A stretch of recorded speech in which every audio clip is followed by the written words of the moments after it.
were situated right in between two creeks, and about 5,000 to 10,000 years ago, this was a really popular place for indigenous people to hunt, to fish, and to really collect water. This was a very vital part of their life, and of course, their story. Now, we learned a lot about that through the 1970s and 1980s. UTSA did a large survey of the walls and creeks and of the Salado Creek, and they found some really interesting things about them. One of the first things they found were basic things like arrowheads, pottery, these kinds of things, but they also found remnants of old swept lodges all along these two creeks. And so when we think of this, this tells us that there was a spirituality about these creeks. There was spirituality practice within these. And when we look at the history of San Antonio, we know that Native Americans once called this land Yanawan. And that means refreshing waters or spirit waters. They really believed that this area was almost like a deity of itself, that the rivers and the creeks were all life sprung forth. And so they thought that in their afterlife, when they died, if they died on one side of the creek or the river, they would remain there forever, and they would become a permanent guardian of that area, ensuring its beauty and its longevity over the years. And maybe that's why so many people think the San Antonio River and the creeks around it are haunted to this day. Now, eventually, the property that we are at now would become many, many things. And over the years of UTSA's being able to do this survey, they would also discover in many things happen on this property. This was also once burial. And so if you guys look behind you, you're going to see that we are on an incline of life. It's raised up, and through UTSA studies, they believed that as people in the community died, what they would do with these bodies is they would clean them, they would bless them. They never utilized a coffin, never utilized a container for bodies. They would just shroud bodies in the area with either some skin of an animal or plant life, and they did not dig a hole. They did not do that. What they would do is they would bring that body and they'd put it directly on the ground, and then they would take dirt and rock from another location and they would put that on top of the body. And as people in the community died, they would just keep stacking bodies and dirt and rock. Instead of having the grave monument, this would become a mound, and that would become a marker of its own, and that's why we can still see this today. UTSA believes this is between 5,000 and 10,000 years old, and so it's a little bit of that background. Now, eventually, this would also become a battle site, and through UTSA's studies, they also found remnants of that battle site, and that would happen in 1842. I'm pretty sure that everyone is probably familiar with the Battle of the Alamo, right? Anybody ever been to the Alamo, right? A lot of us have. Well, that was really a pivotal point in Texas independence. We had 200 men against 2,000, and of course Texas lost that time. But later on that year, in 1836, at the Battle of San Jacinto, Texas would gain their own independence. They would sneak up on the Mexican army, take them by storm, and this would become a republic. But between 1836 and 1842, there was actually still several fights for Texas independence. Mexico wasn't just going to relinquish this land that easy. And in 1842, there was going to be the end-all, tell-all battle, which was going to be the Battle of Salado. And that was going to take place right here on this land. And the day before the battle, on September 17th, 1842, we actually had both the Mexican army and the Texian army. They were gathering on this property. They're getting ready to fight out that next day. And we had 36 members of the Texian unit that were spotted by Mexican soldiers. And those Mexican soldiers killed every one of those 36 members of that unit. And they were actually temporarily buried here for a whole year. They were later dug up and given a proper Christian burial with honors. But the next day, that battle that they had planned, that Battle of Salado on September 18th, 1842, had continued. And this time, Texas would prevail. And Texas would slaughter 60 members of the Mexican army on this land. And they were literally, from journals, left to rot wherever they fell. Now that day, we would also lose one member of the Texian army, and that gentleman's name is Stephen Jett. Stephen Jett, he was a gentleman that still seems to come forward in the afterlife, and especially appears and makes himself known to women. He is a little bit of a flirt. And over the years, we've had a lot of women tell us that they've experienced kind of uncomfortable feelings, and they associate this with the story of Stephen Jett. We've had women tell us that they will feel as if somebody's blowing on the back of their ear.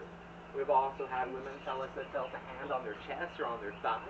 We've had a couple of women even tell us they've been walking down the path right over here, and they felt like a pinch on their tongue.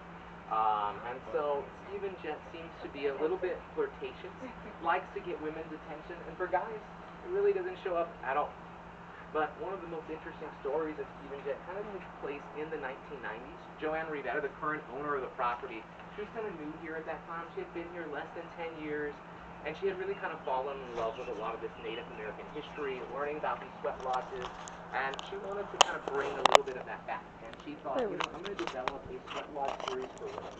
And this used to be a very, very big property. It was over 300 acres at one time, but today it is about 50. So there's a lot of wooded areas. And so she shows a little wooded area to set up a lodge, and to also kind of create a little system that she could have women put their belongings, their clothes, all these kinds of things in, have benches in there, and have a little changing area, and then women could go into that ceremony of sweat and enjoy, and then go home. And this custom that she had built for herself here would happen every Friday night, and she had a group of women that would regularly come out to the woods and participate in this ceremony of sweat. And one day, these women, they're just kind of gathering around, they're chit-chatting, they're catching up on their week, and one of the women just kind of stops everybody mid-conversation and just, wait a minute, you guys feel like somebody's watching us? And the other women kind of slowly started to nod, and they began to kind of realize that they did feel, and they did feel like something around them. And so they went into that ceremonial sweat, and when they were inside, they heard as if there were just footsteps walking around the perimeter of that sweat lodge throughout the entire event. And so they decided to come back the next day.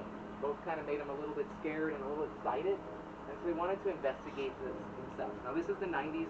Ghost Adventures isn't out. There's no fancy ghost hunting equipment yet. They literally, all they have is an old school cassette recorder and a cassette tape, and they're hoping that maybe they can get an EVP or electronic voice phenomenon using this little recorder. And they go out to the woods, they put their little cassette inside that recorder and hit record, and they start asking questions.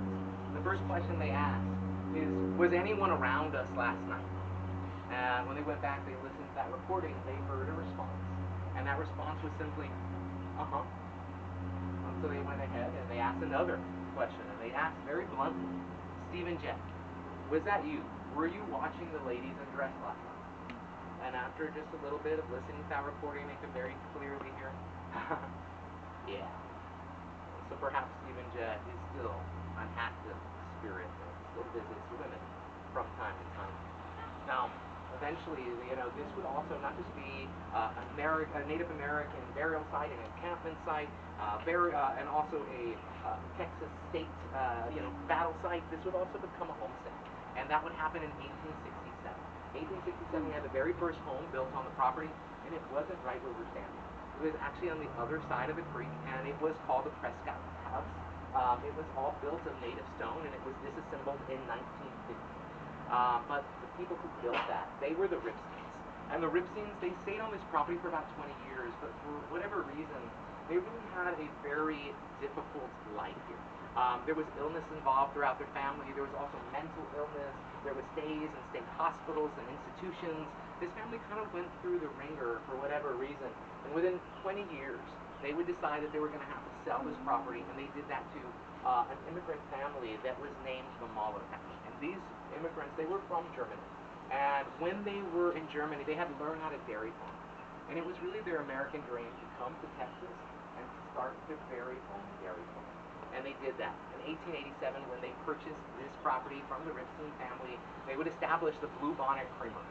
And the Blue Bonnet Creamery would thrive all the way into about 1935 here on the property, established in 1887. And at that time, they actually built the house behind me. But I want you to use your imagination. It was very, very different in 1887. It was a very modest home. It was a German farmhouse. It had one room, one main room. That's all the house had. It did not have a restroom inside. It also did not have an indoor kitchen. It had an outdoor kitchen. And that was primarily due to heat and cooking on open flame and these kinds of things.